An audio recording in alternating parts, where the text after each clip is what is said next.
Hey everybody, Sally here. So the last couple weeks I've done a really fun series. It's been all about how to really start getting the body and life that you want. So week number 1 was all about why aren't you losing weight? And it's not because you aren't following a ketogenic diet, or not because you are eating too much carbohydrates, or not because of this and this and this. That may be the physical manifestation of why you aren't losing weight. But the reason why you aren't losing weight is because of why you are engaging in that behavior and what thoughts you are having that are keeping you stuck in that cycle. So watch that video if you want to learn more about that. The second video, it was all about why we engage in overeating. And it's all about how we use food to fill ourselves up, and why that is a big problem beyond the weight that we gain. So really looking at how to fill that void in a way that actually makes you feel full, instead of just filling it temporarily with food and overeating or undereating, if that's the case. Then last week we talked all about why it's so important to love the body you have now, to not be so over-focused on how you're so terrible now and you need to change, and when you change then you will love yourself, because that doesn't work. You have to love who you are now. You have to treat yourself with love, unconditional respect. Be your own best friend who is loving and compassionate and fun and wants to hang out with you. And once you do that, that will shift everything for you. It'll shift how you carry yourself. That will change how you feel, how much you have to fill the void. And that will change your why. You won't feel so crummy. You won't feel the need to constantly overeat. This week, I want to talk to you about something that fundamentally changed my life. And it is also something that is, I believe, very misunderstood in this body change, weight loss community that we have. And that is exercise. So we have been told that exercise, the purpose of exercise in weight loss is to burn calories, right? Is that what you heard? That's what I heard for many years.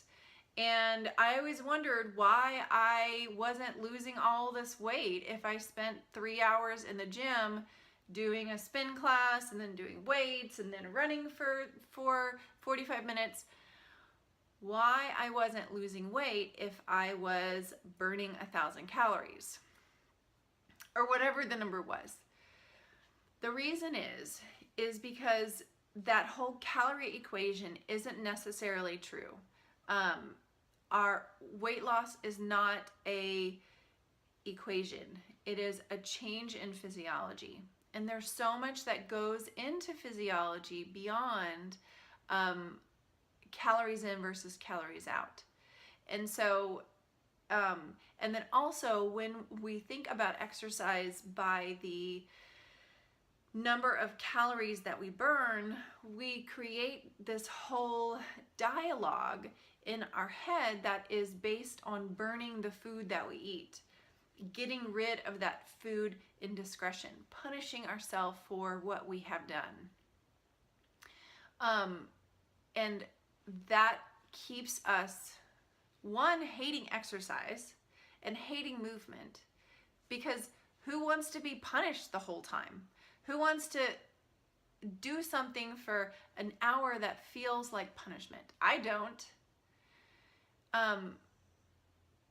So that is a totally misguided way to look at exercise.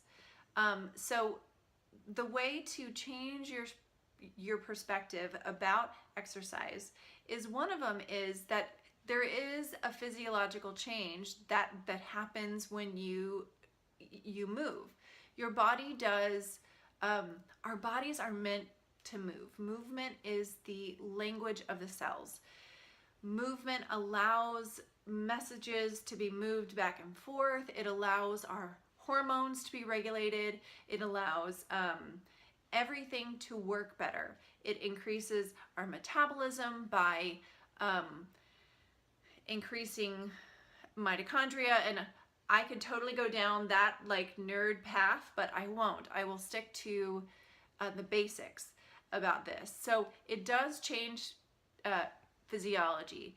It helps us regulate our insulin. It increases growth hormone secretion. It helps us increase mitochondrial production. All of those things help us physiologically, our bodies work better. And that is really what being overweight is, or being at a weight that our bodies aren't meant to be at, because everybody has different body size.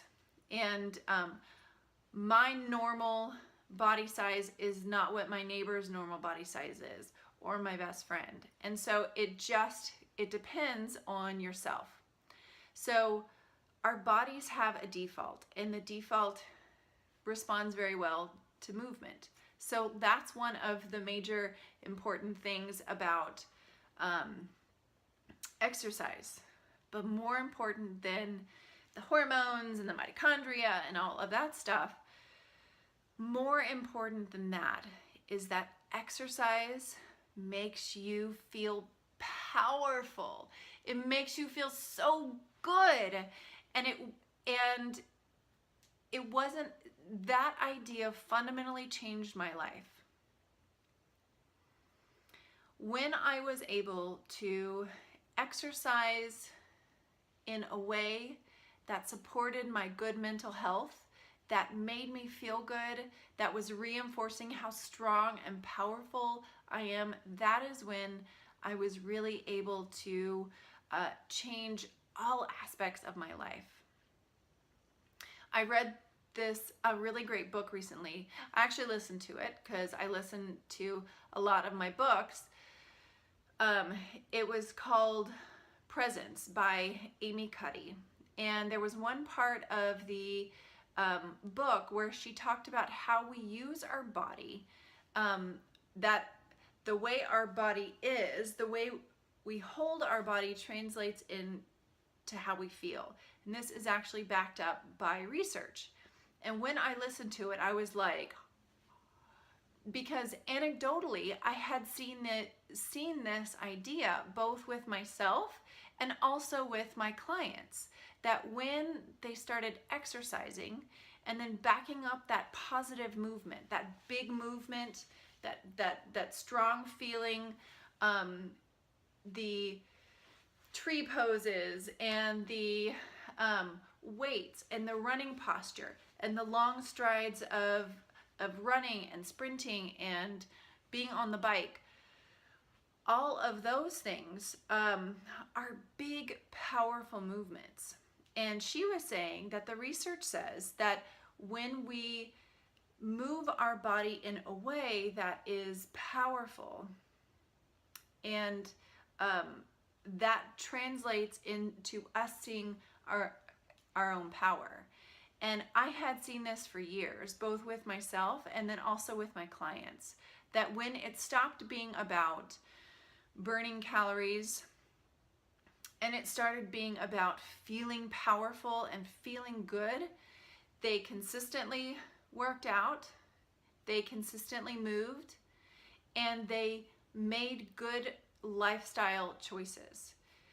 Because when you feel good about yourself, and I talked about this in the previous videos, when you feel good about yourself, when you feel powerful and in control, which is a lot of what feeling powerful does to you.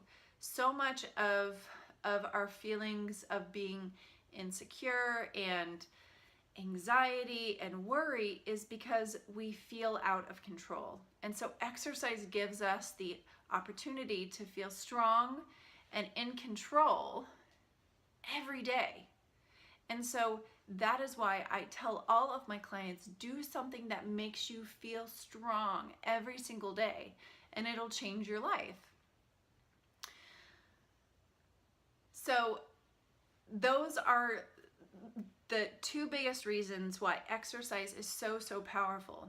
It's not about the calories. It's not about the burning of the ab fat and the butt lifting and all of that stuff. It's because it makes you feel powerful and it makes you feel strong. And we need more opportunities where we feel strong and empowered as women. And so take time every day to move and be strong and use yoga. And when you start moving your body in a powerful way and start recognizing all of those good feelings, you reconnect with who you are, with your body. And we as women have become so disconnected from our bodies, and that is really at the core of why we struggle so much and why we have so much pain in our life, is because we feel so disconnected with this gift that we've been given. And sitting inside our body is our soul. And if we are so disconnected from our body, we don't have the opportunity to be in connection with our soul. And our soul is our greatest asset, because that is what tells us what's next, what our purpose is, what our passion is. And so stop thinking of exercise as just a means to burn off that donut or to burn calories. Start using it as a way to reconnect to yourself, to feel strong and empowered, because we need more strong, empowered women in this world. That I know for sure. So I hope that this video has been valuable for you. As you can tell, this is something that I feel so passionately about. This idea of feeling good in our skin, and exercise is such a great way of doing that. So if nothing else, if you take nothing else from this video, it's just to start moving and start loving your body during that movement. Because if you're sitting there running around the track berating yourself for that you are burning off that donut and how could you do it and this is your punishment, you won't stick to it and you won't get the real positive benefits that you get from exercise. So wherever you are movement wise, just start. It could be walking for 10 minutes this week. The next week it is 20 minutes and then 30 minutes and then maybe adding a little jog in and then maybe also a weightlifting here, whatever that is for you. But just start. And when you do it, notice how amazing your body is. Yes, you may have some aches and pains as you get used to using your body again, because it's not used to it. After all, your body is a miraculous, amazing, beautiful machine. I don't know if machine is the right word, but so it's gotten used to whatever you have been using it for. And so if you've been using it to be small and being insignificant and saying, don't notice me, and sitting there and watching TV and playing on your phone, that is what it gets used to. And so when you start opening yourself up and you start using big poses and moving your body and getting stronger and feeling empowered, it's going to be a little sore, but your body is going to get used to it. So keep it up. Start where you are now, just do something and keep adding to it, because the more you do it, the better you'll feel. So I hope that this video has been helpful to you. If it has, be sure and share it out with all your friends. And also contact me if you need help with this from this video or my previous videos. This is my jam, is helping you and people like you transform their life by transforming their relationship with their body and with food, to release the heaviness that is on your body, in your soul, and in your mind. You have magic in you. You are magnificent. And I want you to share that with the world. And if this is what's stopping you, let's figure it out. We can do that together. So contact me and let me know what you think about this video and how I can help you. Have a wonderful day. Until next time.